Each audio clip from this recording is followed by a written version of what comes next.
Muddy Paws and Hairballs is going to be ready to launch in 2025, but this last episode is our final episode of Starlight Pet Talk, and we're going to wrap up by talking about the top episodes of the year and why they were so popular. So stay tuned.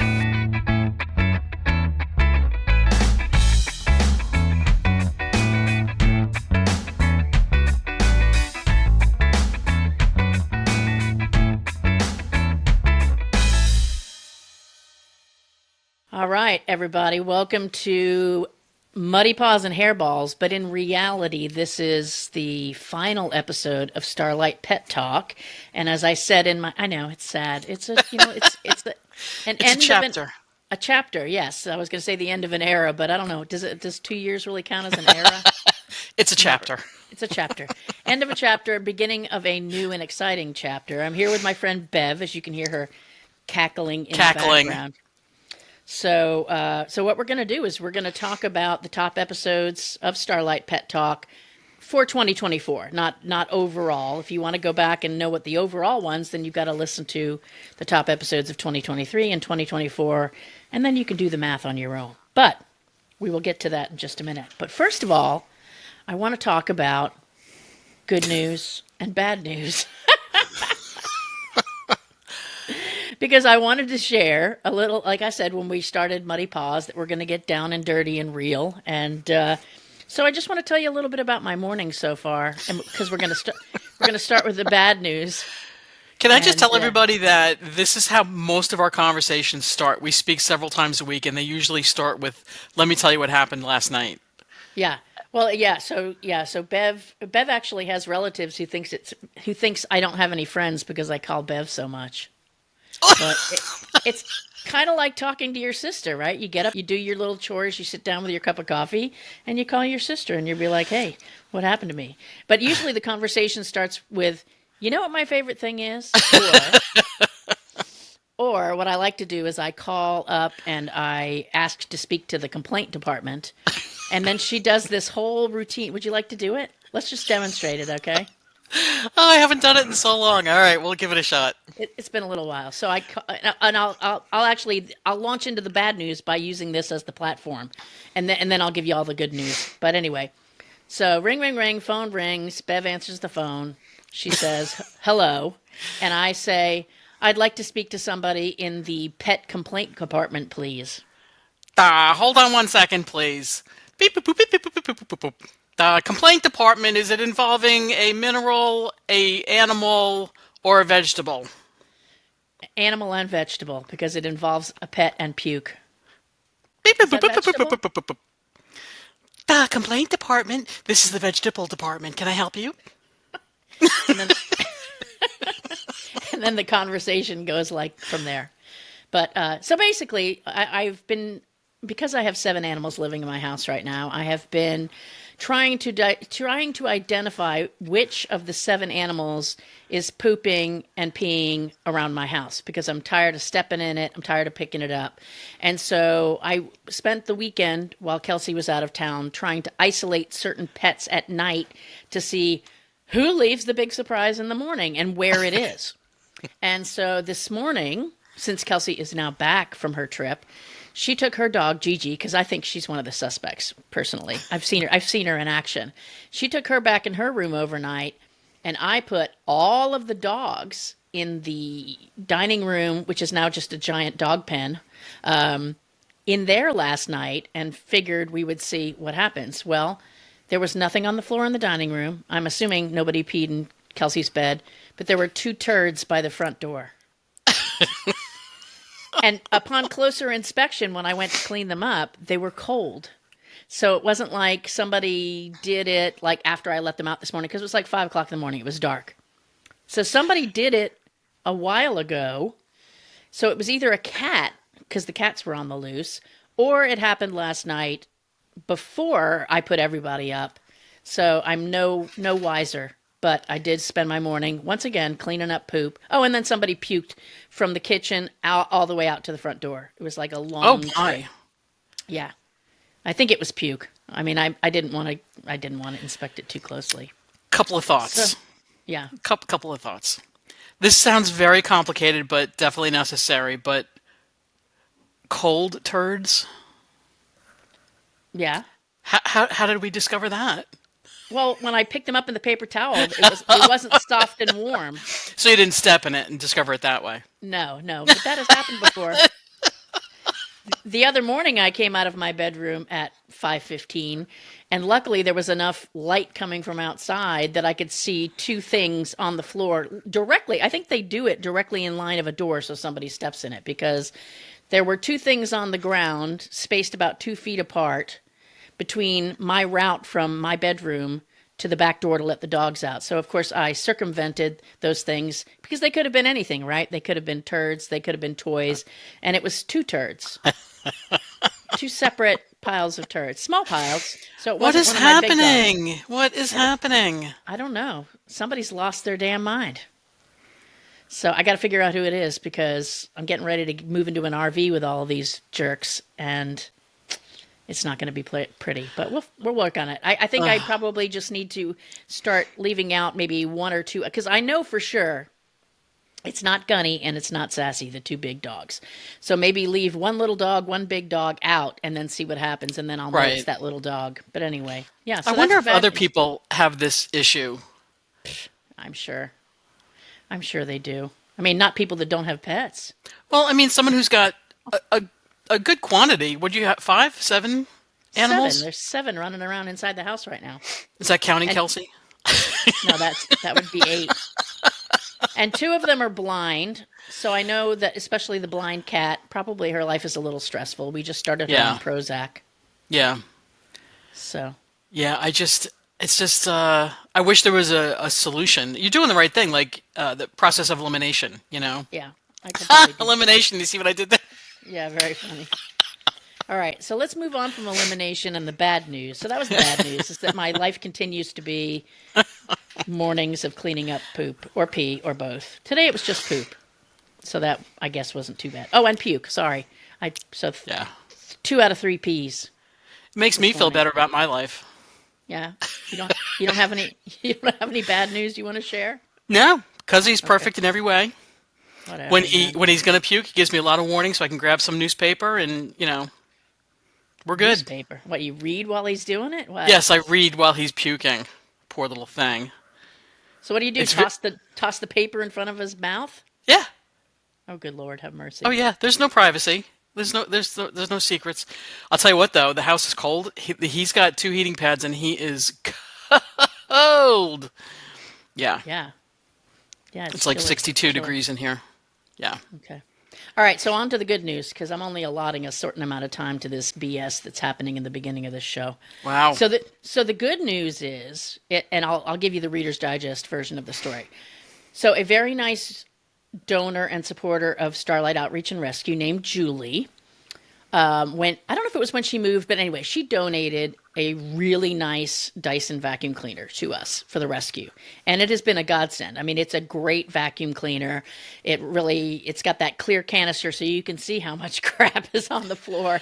Crazy. It's a hot mess. It's got a super long vacuum cord. So it's a really nice vacuum cleaner. Anyway, we've put it to great use here at the rescue. And unfortunately, as happens with most things, I don't put things away. And so at one point, I did not put the vacuum cleaner away. I left it unattended, and somebody decided to chew off the plug.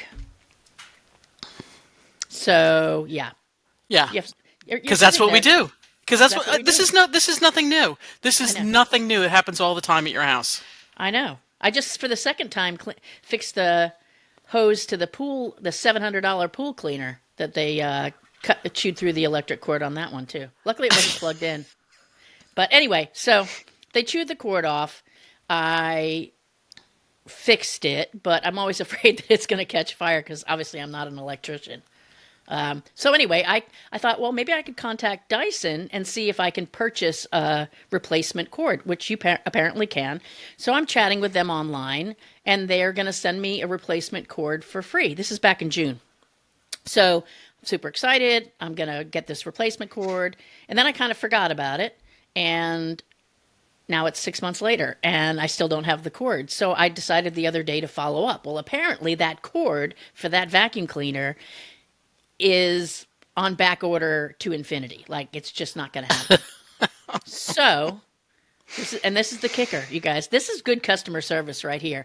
Because even if people don't necessarily always give Dysons the best review, I probably will buy Dysons from here on out when I need a new vacuum cleaner for myself, just because of this. Because not only were they very apologetic that the cord never came and that they were still waiting on it, but they are going to replace the entire vacuum cleaner. And I will be on. I am very honest. Like I specifically told them my dogs chewed this cord because when they were going to give me a free cord, I was like, well, it's not like it just broke. My animals chewed through it. It's my fault. Right, And they right. were like, we don't care. It's under warranty till 2026. Crazy, Thank, crazy. thank you, Julie.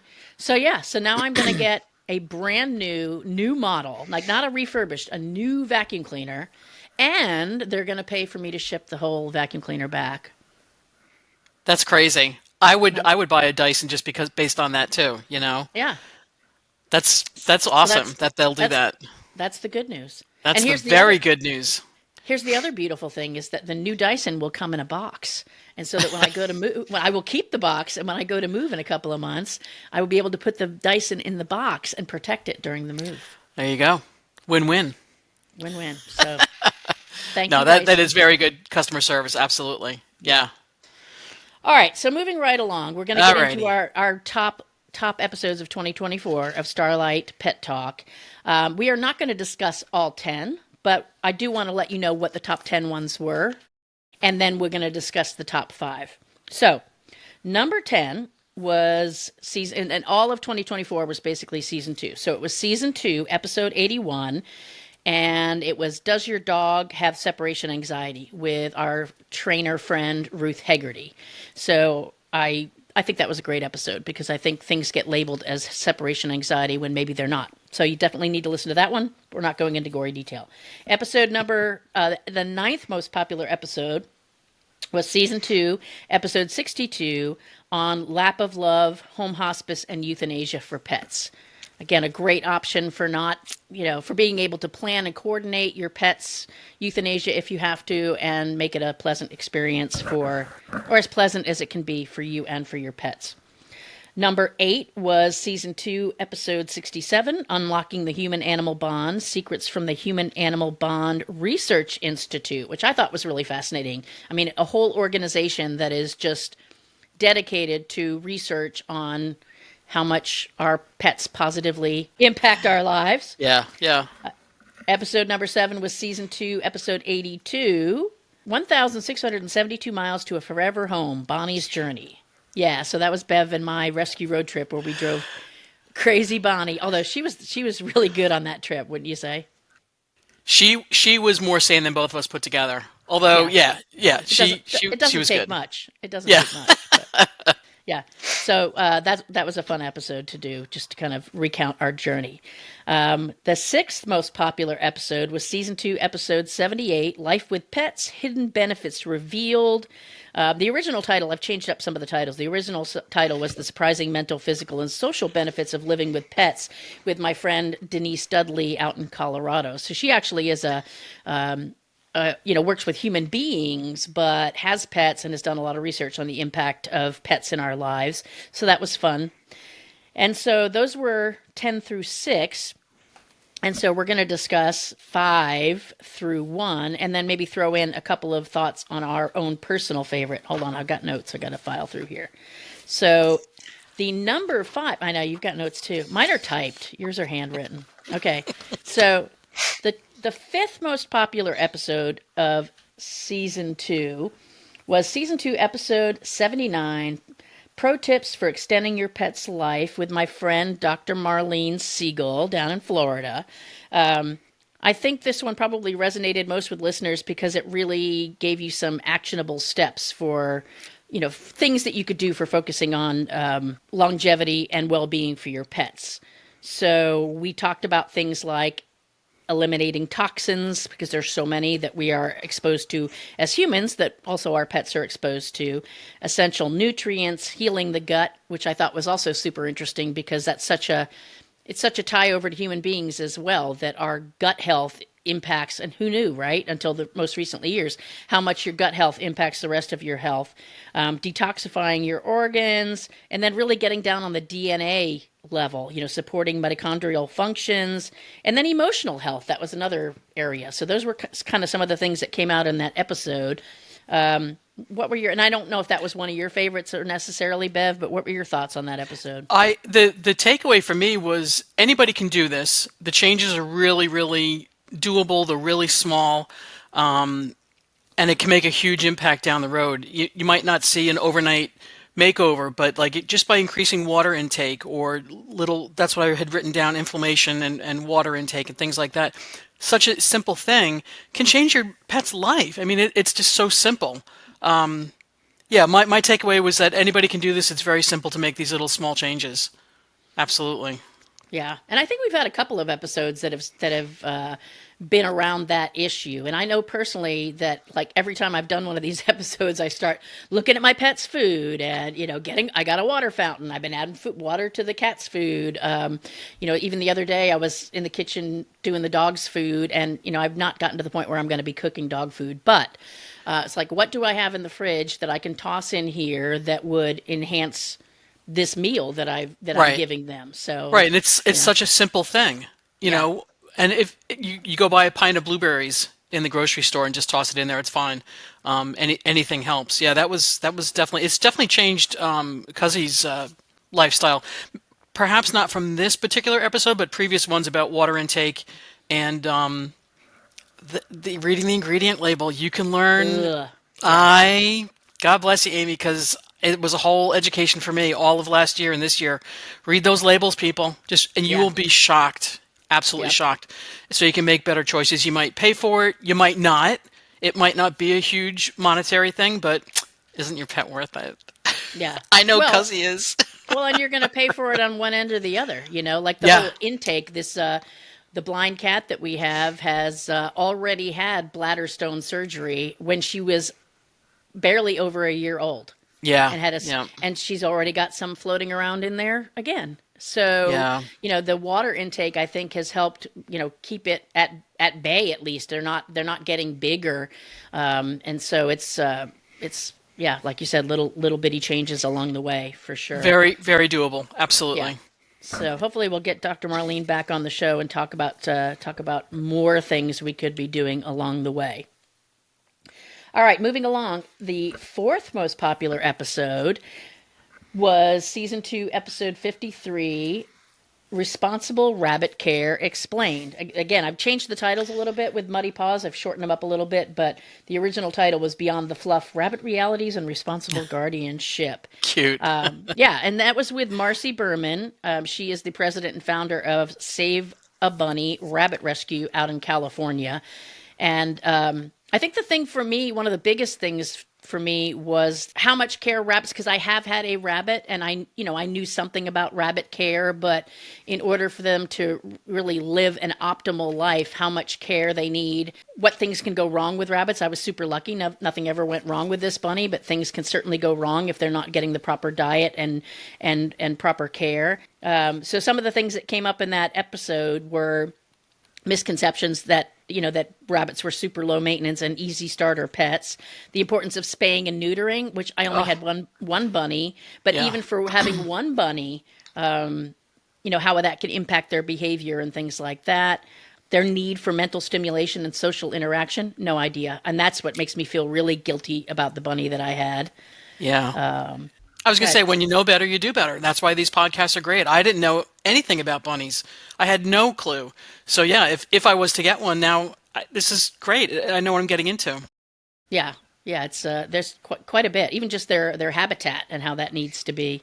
Yeah. Let's see, ethical consideration in shelters, what happens to rabbits when they end up in shelters, and, what kind of specialized care they might need. Because I know we ran into that a couple times where when I used to volunteer at a shelter, and they'd get an animal in that, it wasn't a dog or a cat, and they had no supplies and not really a huge inclination to go and get them. It's like, how long are you going to leave that animal without food? And then educational outreach, I think, was another thing. The importance of, really educating. And I think Save a Bunny does a good job of not only matching appropriate bunny to the appropriate adopter, but also educating people on their needs and their care. So I know that was a big thing to me. Like I have kind of decided that I probably wouldn't have a bunny. Maybe once my herd got culled down a little bit, but I can't give it that attention, and I certainly don't want multiples. So it's Yeah. interesting. It really gets you thinking about them on a different level. And then the one other thing I did want to bring up was the whole conversation about bunnies being used as food for animals. That Yep. was something that I thought I'd never really thought about. That I was looking at food the other day trying to find a limited ingredient, and it was like rabbit meat, and I kind of cringed because one of Marcy's key points in that episode was, yes, if you have a pet that is a carnivore like a cat, and the only thing that they can eat without having a horrific reaction is rabbit, then yes, make that available on a special order basis. But the fact that we're making all of these products with rabbit meat, we're basically introducing another animal beyond the chickens and the other animals that are already being killed for us to eat and for animals to eat. Everybody's dog doesn't need to eat rabbits. So if we didn't allow that to happen, then a lot less rabbits would die. Right. So Right. That goes back to reading those labels, you know. My takeaway was more of a cultural thing. She made this comment. She said, rabbits are where cats used to be. And that broke my heart. You know, it's like the way we dote on our cats, they didn't used to be that way. It was always I guess the dogs first, you know, back 40,000 to 40 million years or whatever it was. And now cats have become that, you know, a multi-billion-dollar industry, and rabbits are just kind of thought about as like, oh yeah, look, a rabbit, you know, and that's the way cats used to be thought of. It just broke my heart that they're just like second-class citizens, and they're not. It's your responsibility if you have a pet to take care of it.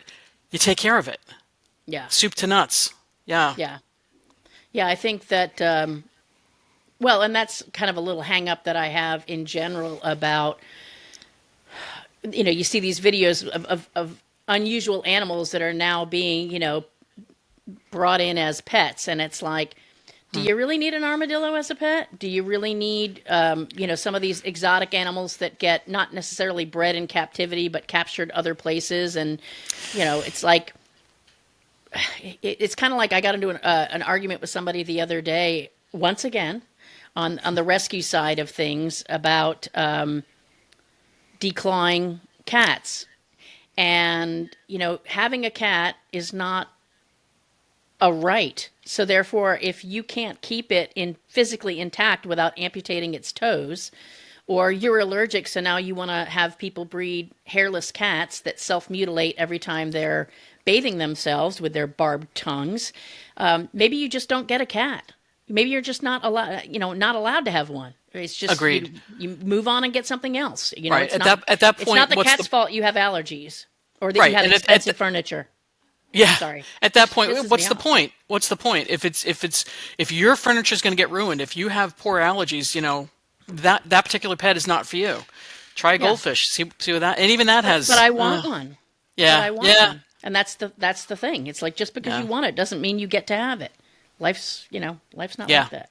Yeah. But yet I get into arguments with people all the time. So I think it's the same with, you know, the same with bunnies. If you can't listen to that episode and say, yes, I can provide this kind of life and lifestyle for this Exactly. animal, you shouldn't Yep. have one. Exactly. That's a great point. That's what these podcasts are so great. You're going into it with eyes wide open. You know what? That type of dog is not the dog for me. This type of dog is the dog for me. It's not about being turned down for adoption. It's about what's the best fit. I mean, you've been preaching that forever. You got to have Yeah. the best fit. And if it's not going to be the dog that you want, take the dog that you are best fitted to and give that Yeah. dog a home.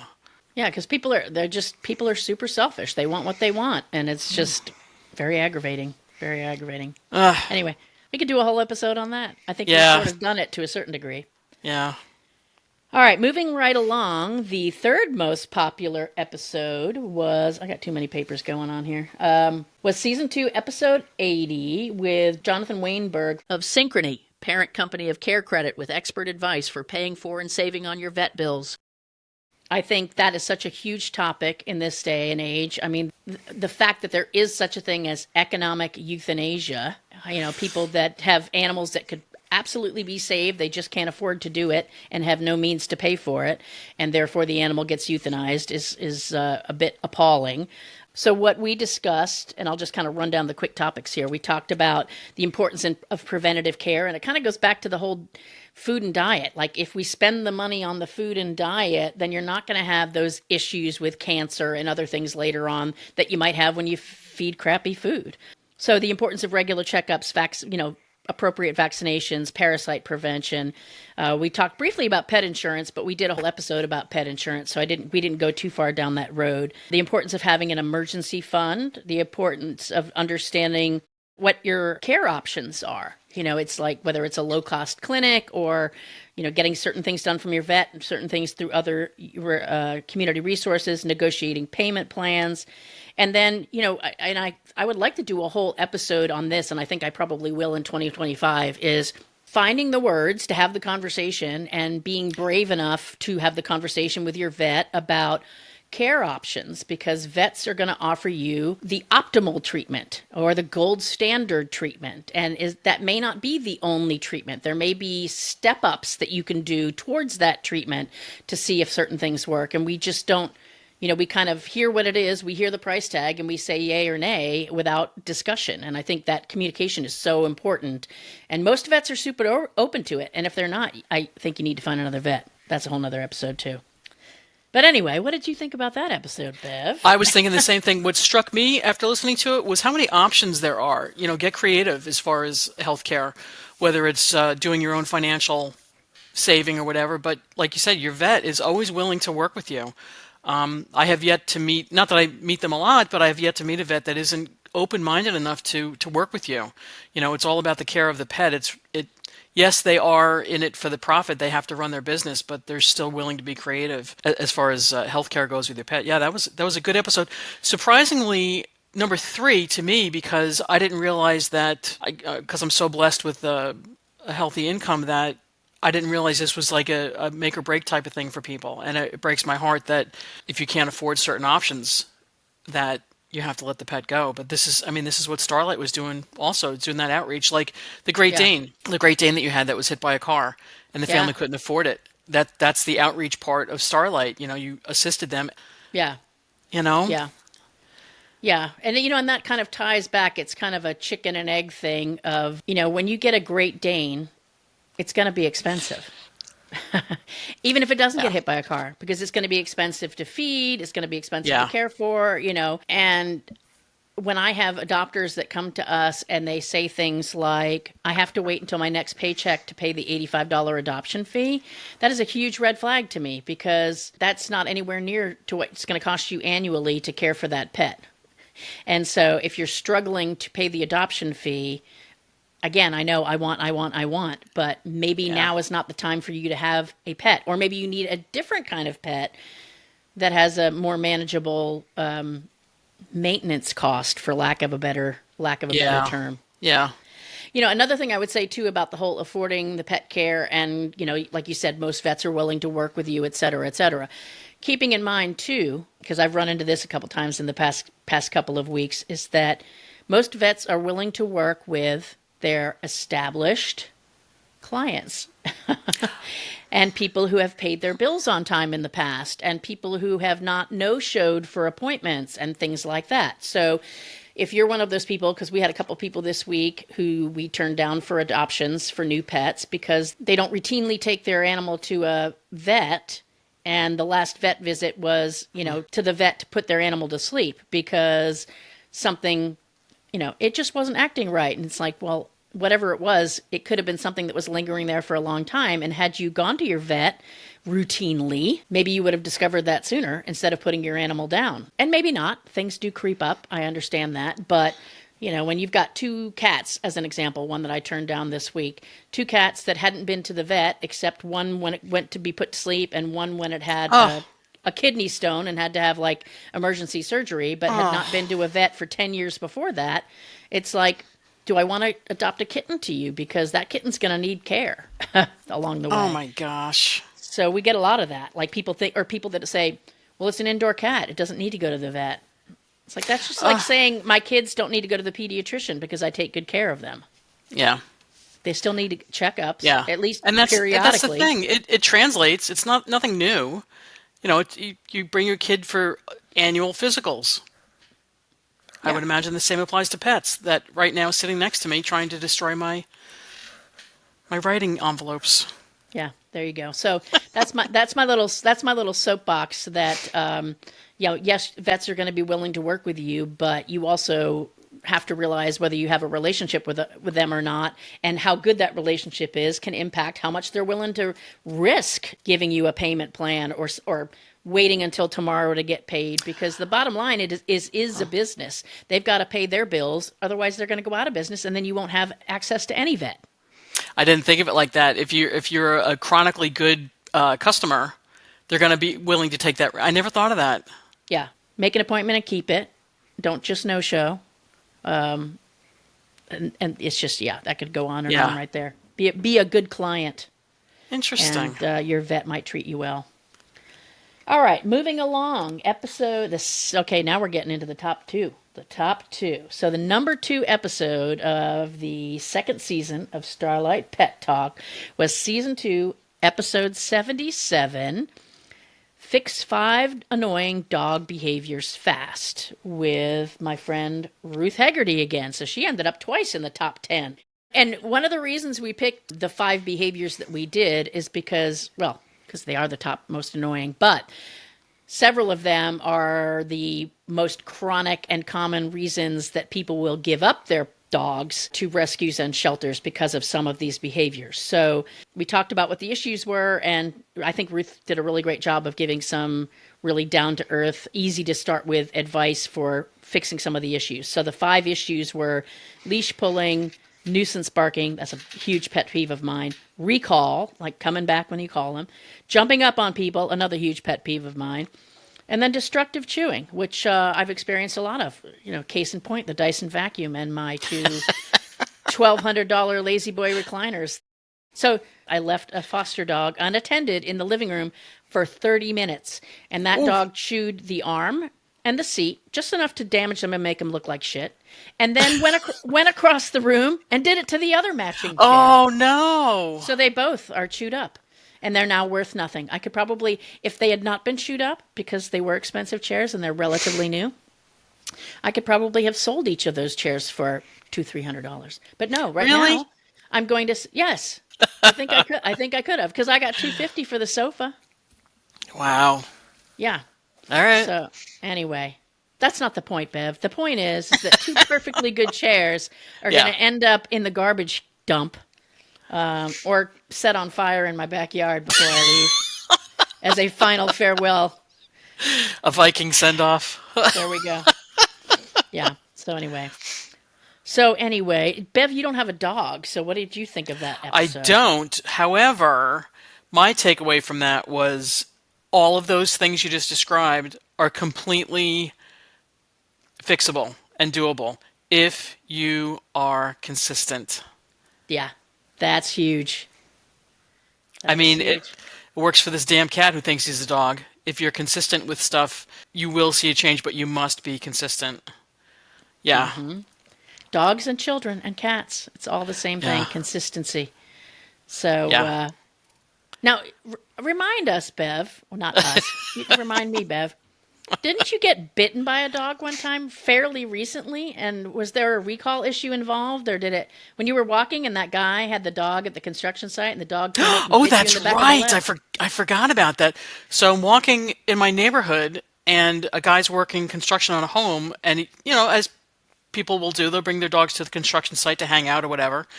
And this dog came off the site towards me, and I don't know what kind of dog. I want to say it was a Spitz. It was like a long hair, white, fluffy type of thing. And I guess he started to like herd me. He was circling me or whatever, and he nipped my back of my leg. I couldn't believe it. He pulled my sweatpants away from, and he kind of nipped me. But the guy was calling, and the dog never came. And then finally Surprise. after the dog bit my leg. P.S. It was just a little nip. That's not But the point. it hurt. It was like a pinch. And it wasn't until then that the dog finally, came. I guess The dog must have heard it in the owner's voice that he really means it this time. That's another thing. You can't just say it. You have to mean it when you say it, and they can tell the difference. They can Yeah. totally tell the difference when, like when your mom uses your middle name. That type of thing. Oh, I'm so sorry. I'm so sorry. I'm like, just train your dog better. Work with Yeah. your dog. Well, yeah, you should not have your dog off leash if it's not reliably coming back. That's the key thing right there. Not only that, who knows where this guy lives? He's at a construction site. It's not his home. He's in a Yeah. strange neighborhood. What if that dog took off? He'll never see it again. It's not going to It's happen. It's not going to yeah. happen. He'll come I back. totally forgot about that. Yeah. God. Yeah, and I certainly wasn't mad at the dog. I was mad at the guy. Oh, I'd have been mad at the dog too. Little No, asshole. it's not the dog's fault. It's not You're the right. dog's fault. You're Yeah. right. The dog was just doing the dog thing. But He's yeah, you just should- reflecting what he knows, Yeah. which is next to nothing because the owner wasn't consistent with the dog. Yeah, neither of you should have been put in that situation. Yeah. Well, Yep. I will say one of the things, the jumping up jumps out at me now because Sassy, our blind pit bull, who we're still trying to find a home for after, I don't know, a year and a half, going on 2 years now, she used to have a real problem with jumping, and she's gotten. But the key is not winding her up.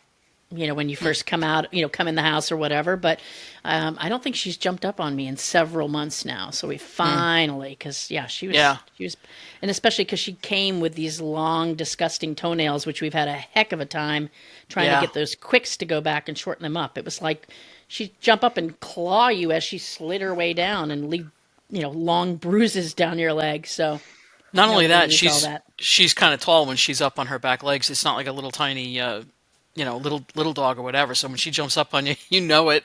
Exactly.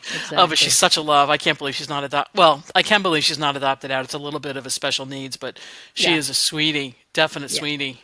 Yep. So anyway, You can see if you can see pictures of her on Facebook. That's true. Yeah, we just posted her up again, like, please, because her foster is moving and cannot take her with her. But yeah, I think that's definitely, if anyone's out there dealing with any of those issues, you need to go back and listen to that episode. But the primary thing, like Bev said, is being consistent. Like, you can't, even just doing recall in your house, you can't call them and then have them not come to you. Like, you've got to make sure that it happens. Otherwise, 2 out of 3 times is not super helpful. Yeah, it doesn't do anything. It doesn't seal the deal. You need to be consistent. Right. Yep. All right, moving right along, the number 1 episode, and actually it's the same guy who had the number 1 episode of 2023, I believe, of season 1. No way. I'm pretty sure. I have to go back and look, but I'm pretty sure it was. Yes, it is. You know why I know that for a fact? Because it's the number 1 episode overall. Was Are You Feeding Your Pet the Right Food? With Dr. Jeff Grognet. So that's still our highest downloaded episode. But the number 1 episode of 2024 only was season 2, episode 70, Pet Vaccination Essentials with Dr. Jeff. So that one, I think, I love when he comes on because he is a holistic veterinarian, but he came from a very traditional veterinary background. I mean, he's been practicing for years and years and years. So it's not like he doesn't realize this is the way the world used to see veterinary care. And he has evolved as a veterinarian into who he is now and has a huge following of people that take his courses and get his newsletter, things like that. But so we talked about vaccines because there's a lot of controversy these days about whether our pets really need all of the vaccines that they get and whether they need them every single year like we've kind of always traditionally thought. So we talked about the difference between core and non-core vaccines, the risks related to over-vaccination, which a huge percentage of it is cancer. Side effects of vaccine, how we can titer test our pets if we wanted to know whether a vaccine was still viable in their system. We talked a little bit about just general holistic veterinary care. But then the duration of immunity, I think that was super interesting to realize that many of the vaccines, if we give them once, twice, thrice, are pretty much good from there on out. And so we don't need to necessarily be giving them any year. And you know what I think is interesting too? Why is it miraculously in the last couple of years we have quote unquote 3-year vaccines, like rabies as an example, as long as you do it every 3 years by the deadline? It's because it's the same vaccine, people. It's not any different. It's not stronger than the 1-year vaccine. It's because they realize you don't need it that often. And probably 3 years is probably too frequent. as far as I'm concerned. But anyway, so what did you think about that? I know we had some big discussions because we were talking about it before Cuzzy went to the vet the last time. That's true. And prior to me actually going to the vet to get his vaccinations, research had come out saying there was no difference in the cancer. What do you call the cancer at the site of the vaccination? Right. There's a Oh, I there's a don't know. term there's a term for it. Yeah. Apparently, there's no statistical difference between the 1 and the 3 year. Because it's the same So, vaccine. bottom line is do your research, like reading your labels, do your research. And I like the fact that he kept saying, ask questions. Like when you go to the doctors, like just say you get scary news and you have all sorts of questions for the doctor, write them down. When you're in that office and you see that white coat, your mind just goes blank. So write those things down and don't dismiss a question. Like, oh, it's not important right now because he must be busy. Ask the questions. Just keep Yeah. asking. Yeah. So a funny behind the scenes during that recording. So we had scheduled obviously a recording date, and he's a busy guy, so getting on his calendar gets a little dicey sometimes. But we got it scheduled, That's right. and so we're just chit chatting a little bit before we get started, just to kind of warm things up or whatever. And he tells me he's not at home. He's at his I don't know if it was a cabin, but like it sounded like a vacation home in the woods in Canada. And so like there was just a lot of audio issues. There was the microphone issue, and then I've got really sensitive ears anyway, but I hear this like humming, buzzing in the background. And I'm like, is there a fan or something going? And he's like, oh, that's the heater that had kicked on. So he had to shut the heat off. And it's like, okay, now it was back to being quiet. And we'd start talking again. And then all of a sudden I hear, like it's kind of faintly in the background. And I'm like, okay. And it went on and then it kind of stopped and then it started again. And it wasn't summer like and he was mowing the lawn. And I was like, is somebody like sawing something outside your house? And he's like, oh yeah, we've got a company here cutting down a bunch of trees around the property. I'm like, is this really the best day for us to be doing this recording? It's like, you gotta be kidding me. So the editing of that episode was a nightmare. I mean, we had to literally split our audios and then like I had to erase everything between the words that he actually spoke and then cut certain things out because it got rammed over. And but still, we managed to cobble together. I'll tell you what, you must do a great job editing because I didn't pick up on anything like that at all. It And then was no. sometimes when you do complain about stuff, I'm like, I don't think it's a big of a deal. You want it to be perfect. I get it. You want to polish everything up and everything, but I couldn't tell all the editing that you're talking about. That's great. Yeah, that was a yeah. That's a lot of work. Yeah, I'm not going to put that much work in anymore, people. Muddy Paws is going to be muddy. It's going to be muddy. I mean, I'm not going to really like allow crappy audio, but I'm not. I'm going to try my best, and it's going to start with this episode to not over edit. Like, just leave it out how it naturally occurred, and not try to make it seem too polished. Because Yeah, I yeah, want you to feel like you're part of the conversation. yeah, buddy. And conversations kind of ramble sometimes or whatnot. So anyway, yeah, I think we did a good second year, a lot of growth in our download numbers. So that's super exciting. That means That's awesome. Yeah, we're reaching more people, getting good feedback from people. And so yeah, it was good. And I'm always surprised too. I think when I reach out to people, it's like that person's not going to be on my show. They're this or they're that or they're famous or they work for this big organization or whatever it is. And people want to get the word out about what their area of expertise is or their product or whatever it might be. So right, right. Can it's I can I mention two shout outs for my top favorite sure. ones? Yeah, no, that's what I wanted to get So, to next. as much as I love those, the ones that were near and dear to my heart were two about the military. One of them was Dogs on Deployment with Yeah. Alicia Sieber, I believe her Hmm. name is. I thought that was so interesting. It's so while a service member is deployed, it's sometimes ridiculously expensive to bring the pet with them. Hmm. So you could actually foster their pet while they're away and take care of it while they were away until they come back. I mean, yes, there's pitfalls that come and go along the way, like they might not come back, they might come back a lot later than expected, or whatever the case may be. I thought that was just genius, and to be able to foster for the military is awesome. I think that's just very creative and very amazing. Love that one. Yeah, that was a really good one. And as a former military member. I like to support, when military related organizations. We've had a couple that were military Yeah. related, like you said. I'm sure you're going to get to the other one, but Yeah. I do want to say so. Elisa Sieber, she was a Marine pilot and started this organization because she struggled herself in trying to figure out when she was going to Yeah. be deployed, what was going to happen to her pets, and she got lucky and had family members. But I didn't. I don't think I realized how many military members had to give up their pets because of deployments because they didn't have somebody to care for them. Or my God, we pay our military people the crappiest Right. Right. wages for the amount of hours that they work Right. and what they sacrifice. And Right. so, ain't nobody can be gone for 6 months and pay $50 a day to board their dog. Like That's crazy. even a And colonel couldn't do that. unless you have military in your family, that's something you just don't even give a second thought to. So when that came up, I was just flabbergasted by the whole thing. The other one I wanted to talk about was Mission Canine Rescue with Kristen Moorer. Hmm. These are like bomb dogs Yeah, that bomb dogs, protection dogs, basically working dogs of various working kinds dogs for that sure. want to get reunited with the handler. I was flabbergasted at the money that it takes to do that. Why is it so expensive? And when Kristen was talking, the stuff that she'll crawl over broken glass to help you out. I was Hmm. like, oh my God.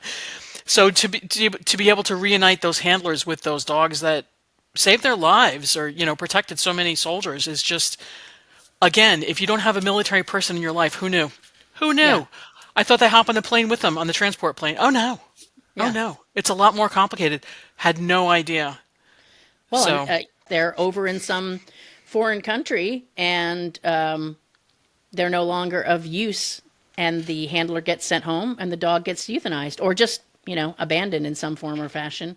yeah. And so I think and if you think about, like you said, a bomb dog or just a security dog, like you relied on that dog and the dog relied on you to keep you alive and others alive, and you've had this connection for however long it is, and now you're going to be separated knowing full well that that animal is not going to come to a good end. Like, I can't even imagine how that would feel.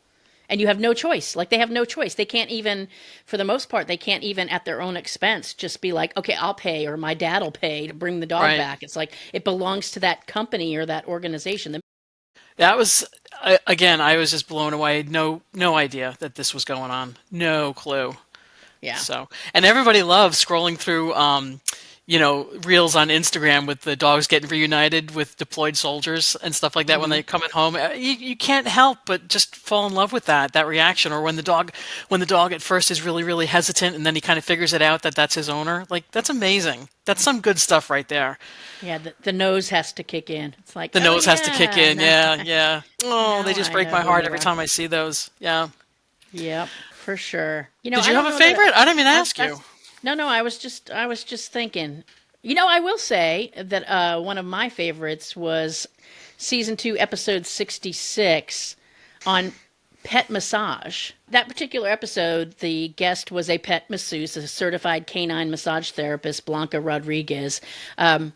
I think her passion and her compassion for animals just really came through. I mean, it was just like, it felt like a very, personal and, I guess, intense conversation. And just to talk to somebody who believed so much in what they were doing and the power of what they were doing. The stories that she talked about working with, shelter animals and the impact of that touch. I mean, we all know the impact of touch and how what a positive impact it has on human and animals. And I just think her passion for what she did and her caring for animals just really kind of touched my heart with that Aw. episode. So that was one of my favorites. But I don't know. I feel like almost all of them are favorites because they're all pretty much handpicked based on either a personal interest, a need, or both Yeah. Yeah. along the way. So that's definitely a good one. Okay, Bev. So to wrap things up and wrap up this episode, what are your thoughts moving forward about Muddy Paws? You've had some time to digest the fact that Muddy Paws is here. It's going to be a little bit more like this conversation, a little more laid back. Yeah. What do you think's going I to happen for us in 25? I don't know. After all the episodes that you've done, after everything that I've learned in only 2 seasons, I can't even imagine next year. What are you going to come up with?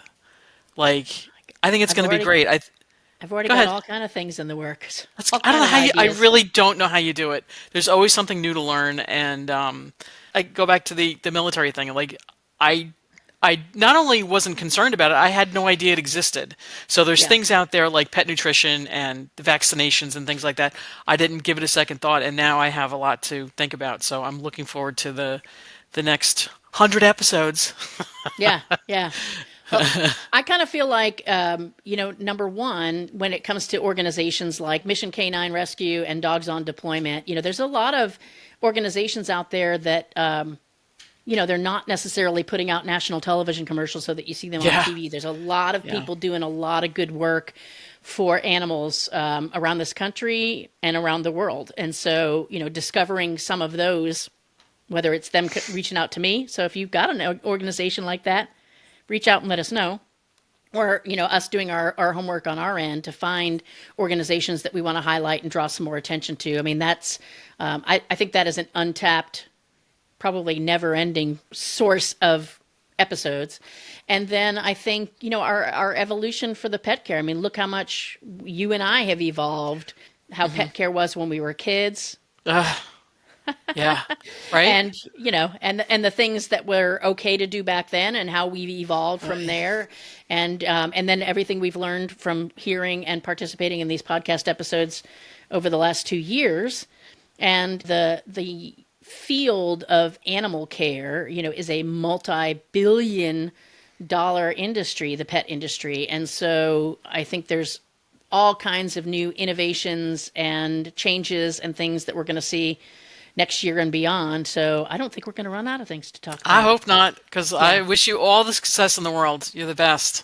Thank you. And you're my best co-host and sometimes Woohoo! fill-in host. Yeah. And so, definitely for those of you listening, just to final thoughts here, if there is something that you want to learn about, some organization that you come across, a product, something your vet tells you that you hadn't heard before, let us know about it, because we will dig into it and we'll do an episode on it if we feel like it is of interest to the rest of our audience as well. So we look to you to help guide the future of Muddy Paws and Hairballs. And on that note, anything you want to say? Yeah, keep us posted on the poop and the pee in the dining room. Oh yeah, it's a constant. It's a constant. All Let right, us know who the culprit is.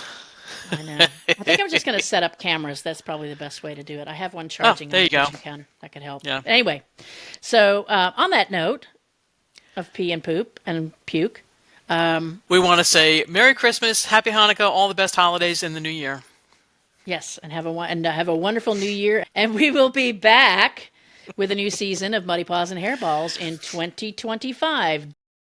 Thanks for listening to Muddy Paws and Hairballs. Be sure to visit our website at muddypawsandhairballs.com for more resources, and be sure to follow this podcast on your favorite podcast app so you'll never miss a show. And hey, if you like this show, text someone right now and say, I've got a podcast recommendation. You need to check the show out, and tell them to listen and let you know what they think. Don't forget to tune in next week and every week for a brand new episode. And if you don't do anything else this week, give your pets a big hug from us.